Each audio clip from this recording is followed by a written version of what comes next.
আসসালামু আলাইকুম। আপনারা যে যেখান থেকে আমার ভিডিওটা দেখছেন, আপনাদের সকলের প্রতি রইল আমার পক্ষ থেকে দোয়া আর ভালোবাসা। আর সেই ভালোবাসা দিয়েই কিন্তু আজকে চিংড়ি মাছটা রান্না করেছি। আর ভালোবাসা দিয়ে যদি রান্না করা হয় তাহলে ওই তরকারিটা, ওই রান্নাটা কিন্তু অনেক মজার হয়ে থাকে। সেটা আপনারা ভালো করেই জানেন। মন ভালো থাকলে কিন্তু তরকারি মানে যে কোনো রান্নাই মজার হয়ে থাকে। আর সেই চিংড়ি মাছটা কিন্তু আমার মেয়েরা অনেক পছন্দ করে, সেজন্য আমি খুব সহজভাবে এবং অল্প সময়ে রান্না করার চেষ্টা করেছি। এবং এই রান্নাটা কিন্তু অনেক মজার হয়েছিল। আর চিংড়ি মাছগুলি দেখতে বেশ বড় বড় ছিল। আমি ভালো করে উপরের কাঁটাটা কেটে ময়লাটা বের করে দিয়েছি। মাঝখান দিয়ে একটু ছিলে আবার ছাঁচলিকের কাঠি দিয়ে আমি ভিতরে একটা লম্বা ময়লার মতো থাকে ওইটা বের করে নিয়েছি। এতে করে আমার মেয়েরা এই দুইটা জিনিসকে খুব মানে ঘৃণা করে। এই দুইটা জিনিস যদি পরিষ্কার না থাকে তাহলে ওরা চিংড়ি মাছ একটু খাবে না। কারো বাসায় গিয়ে যদি দেখে এই চিংড়ি মাছের মধ্যে এই ময়লাটা থাকে, তাও খেতে চায় না, একদম অ্যাভয়েড করে। আর সেই জন্য আমি খুব যত্নের সাথে চিংড়ি মাছ ধুয়ে তারপরে পরিষ্কার করে রান্নাটা বসিয়ে দিলাম। আর এই রান্নাটা কিন্তু খুবই মজার হয়েছিল। স্বাভাবিক রান্না যেভাবে আমরা করি সেভাবেই আমি রান্নাটা করেছি। আর এই চিংড়ি মাছ দিয়ে কিন্তু মালাই মালাই চিংড়ি করা যায়, নারকেলের দুধ দিয়ে রান্না করা যায়, আর সব কিছু দিয়ে এই চিংড়ি মাছটা রান্না করা যায়। আর ভুনা করলেও কোনো খারাপ লাগে না, মজাই হয়। আর এই মশলাগুলি আমি দিয়েছি, অনেকগুলি পেঁয়াজ ভাজা ভাজা করে তারপরে আমি একটু হলুদের গুঁড়া দিয়ে একটু পানি দিয়ে দিয়েছিলাম। তারপর আমি অন্যান্য মশলাগুলি দিয়েছি, যেমন মরিচের গুঁড়া, হলুদের গুঁড়া, ধনিয়ার গুঁড়া, ভাজা জিরের গুঁড়া। তারপরে নামানোর আগে দিয়ে আমি একটু ধনিয়া পাতা দিয়ে নামিয়ে নিব।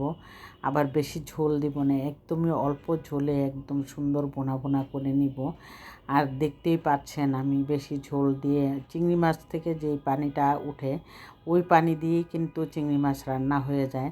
তবুও আমরা মনে করি যে একটু মাখা মাখা হলে ভালো হয়, সেজন্য অল্প একটু পানি দিয়ে এই পানিটা আবার শুকিয়ে নিব। চিংড়ি মাছটাও গায়ে গায়ে মশলা লেগে থাকবে, সেজন্য ভালো লাগবে, সে চিন্তা করে আমি এভাবে রান্নাটা শেষ করছি। আর এই চিংড়ি মাছ রান্নাটা দেখুন কত সুন্দর হয়েছে। রান্নাটা একদম শুকিয়ে যখন গেল তখন আমি দিয়ে দিলাম ধনিয়া পাতা। তারপর আমি এখন সার্ভিং ডিশে ঢেলে নিব। ঢেলে নেওয়ার পর দেখলে খুবই ভালো লাগে। বাচ্চারা খুব শখ করে এই চিংড়ি মাছ কিন্তু খেয়ে থাকে।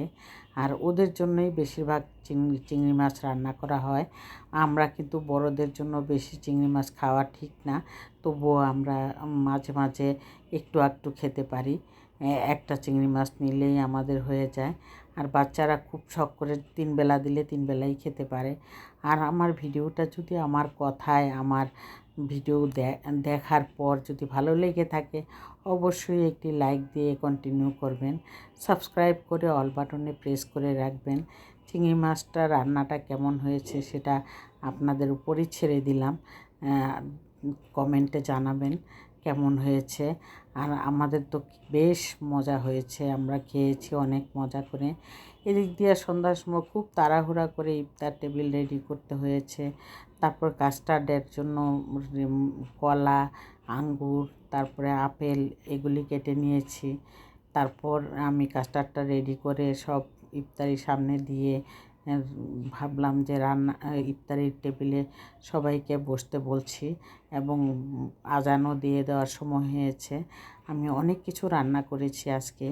এই রান্নাগুলি দেখুন কত সুন্দর হয়েছে। এখানে বাইরের কেনাও আছে, যেমন পরোটা বাইরে থেকে এনেছিল, দই এনেছিল, তারপরে লাবাং এনেছিল।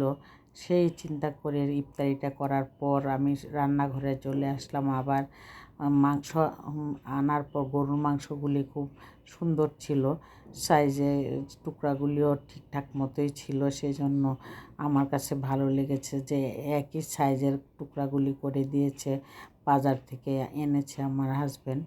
আর এই মাংসটা আমি সবগুলি রানবো না,